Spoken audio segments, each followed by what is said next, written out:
What's up, guys? Welcome to episode 1 of this 32 and 32 series where I preview every team's offseason from down to up, so from last place to the team that wins the Stanley Cup this season in 32 days.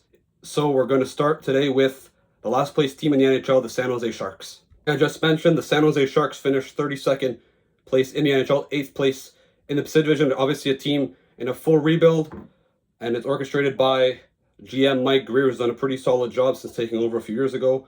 Their coach, Ryan Rosofsky, obviously an inexperienced coach who just coached his first season behind the bench of the San Jose Sharks. Obviously, they finished with 52 points. Their offense was pretty bad. Same thing with their goals against. They were last place in every department. Their power play near the bottom, same thing with their PK. And their expected goals for, according to Money Puck, was 31st. Offensively, they weren't, they had some good young players that took some steps up front offensively. Macklin Celebrini, 65 points in 70 games, a Calder finalist. William Macklin, 58 points, 77 games. Tyler Toffoli, a good veteran who they brought in last summer, 54 points, 78 goals, 78 games, 54 points, and he scored 30 goals this year. Another rookie, Will Smith, in his first season, got 45 points in 74 games, which isn't too bad. But to show how bad this team was, their fifth leading scorer, Mikael Granlund, got 45 points in 52 games, got traded at the trade deadline and a month before as well. So that shows that this team really lacked depth up front and net. Yeah, Georgiev wasn't that great after acquiring him from Mackenzie Blackwood. And Yaroslav Askarov was probably their future number one goaltender, played a couple games for them towards the end of the year. Obviously, his stats aren't that impressive, but like I said, he's playing behind the worst team in the National Hockey League. As we go over to their projected lineup for the 2025-26 season, you see this is a pretty flawed roster before the offseason moves. So their first line, Eklund, Celebrini, Toffoli, so two good young players, along with a good veteran forward.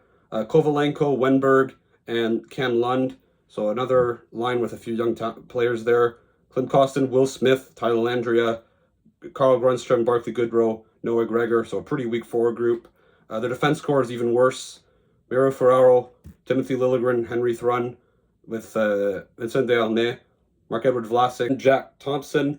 So obviously a very young and inexperienced defense core. And then net, Yaroslav Askarov and Georgi Romanov. So again, the goaltending isn't necessarily a strength. On the extras, you got Colin Graff, Saga Stapchuk, and Shakir Mukhamadullin.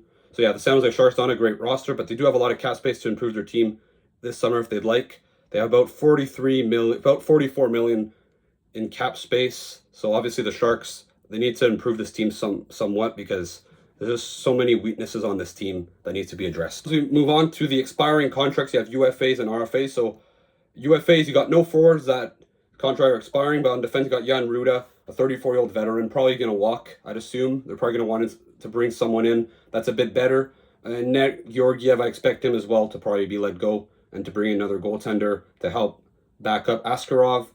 Front, you got Noah Gregor, Klim Kostin, Tomas Bodolou, Nikolai Kovalenko, some guys that are replaceable, but, I could see maybe one or two of them being re-signed. On defense, Mukhamadullin, Jack Thompson, two younger defensemen. I expect them to be back next year. And then Georgi Romanov to be maybe their third goaltender. So I think that the Sharks, not a lot of drastic change here. Not a lot of guys are going to move the needle that much. See, for a team that is in a rebuild that's finished last place the last two seasons, they do have a very, very good prospect pool and a few guys that are coming up over the next few years that could make an impact as soon as next season. So their top 5 prospects, number 1, Sam Dickinson from the OHL, was their 11th overall pick in 2024, could be a very good top pair defenseman down the road. Quinton Musty, who was a 26th overall pick in 2023, could become a future big power forward, top 6 winger. We'll see. But he does have potential. We'll see if he makes the team next year, but within 2 years, he should be on that team.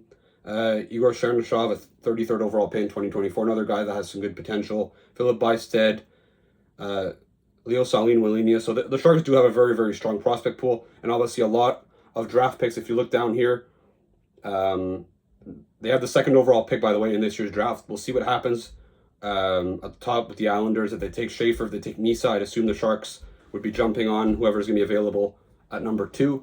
But they do have 2 first-round picks, 2 seconds this year, same thing next year, and then 2027, a first and a second. So I think the Sharks are loaded when it comes to future assets, that's for sure, and they're on a great track to become a future contender if they keep doing this rebuild properly. Now their needs, so I did immediate needs and long-term needs. So immediately, obviously, the Sharks are one of the worst teams in the league. I expect them to keep tanking next season to get potentially Gavin McKenna, who has potential to be a generational talent. So, and probably the best prospect since Connor McDavid. But right now they do still have to improve their team a little bit just to help insulate some of their younger players. Obviously their number one need is defensive help. This team is brutal defensively. Like I said, you just looked at their roster. They don't really have any top end defensemen, so they need to really get at least one top four. I'd say one or two guys, honestly, to help insulate their other young defensemen. I would say another top six player to play with Macklin Celebrini, or in the top just to help insulate him again, protect him, and not have to place tougher matchups every night. I think a veteran backup goalie for Askarov, or even a 1A, because Askarov obviously is going to be on their team next year. They need to help insulate him, protect him, and experience. They need some more experience, more veterans on defense and up front. That's not that much of a shocker for a team that's this young. Again, I don't think they're going to want to improve their team that much to be a playoff contender next year, because once again, they're going to want to get a high draft pick next year, but still show a bit of progress, get a few guys that are not that expensive. When you look at their long-term needs, a franchise defenseman, Sam Dickinson, I think, is going to be a really good top pair defenseman long-term, but is he really a franchise guy? I don't think so. A guy that can, a true number one and contender. They have a few other guys like Lucas Cagnoni, Makuma Doolin. Like, they have some good young defensemen, but I don't think any of them project to be, an elite number one defenseman on a cup contending team that eventually this team wants to become. And more elite talent up front or on defense. Like, they could use more. Any team that's last place in the league can use more talent. So I think the Sharks, but like I said, they're in a great position to be able to collect all those talented players through the draft and by trade, because they do have a ton of draft picks and assets to be able to make trades and obviously get high draft picks in the next coming years. Puts an end to this video. Let me know in the comments, what do you think the San Jose Sharks have to do this summer to improve their team? Do you still think that the Sharks should tank another year like I do? Or do you think that the Sharks should start taking strides and try and improve this team to be competitive? Let me know. Don't forget to like and subscribe, and stay tuned for my next team, which will be the Chicago Blackhawks. I'll see you again soon.